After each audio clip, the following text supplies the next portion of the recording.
Well, in other news that we've been covering, a quick count of the gubernatorial election in Jakarta pointed to an overwhelming defeat for the incumbent.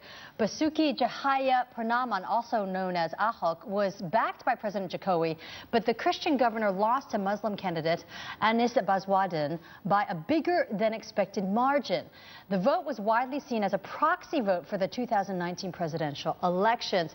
Let's bring in Wimar Witoelar, who is a political analyst and commentator, joining us on the line from Jakarta. Wimar, thank you so much for being with us. Now that we know the results of this election and Ahok has conceded defeat, what does this do in terms of the impact of Jokowi's platform and his reform agenda? It has nothing to do with Jokowi's performance or even Ahok's performance. It has to do with the political experiment that Mr. Prabowo is setting up to face the presidential elections in 2 years from now. Apparently, by using a political formula in the campaign, he has succeeded beyond expectations. So we expect the worst, that they might repeat the same techniques. And that is the techniques of, but I just stop here.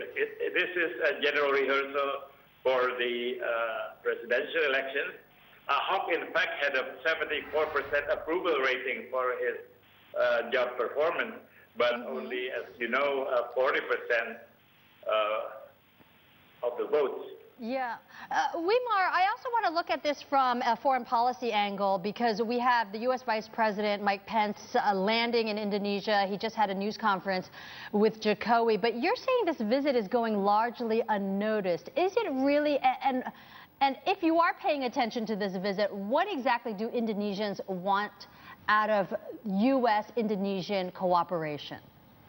Well, Indonesia at this point is just on the wait and see, because they're not sure what President Trump has in mind for Indonesia. It came as a surprise to many that Mike Pence came here, except that it's on the way between Japan and Australia, and it's a nice place to break the flight.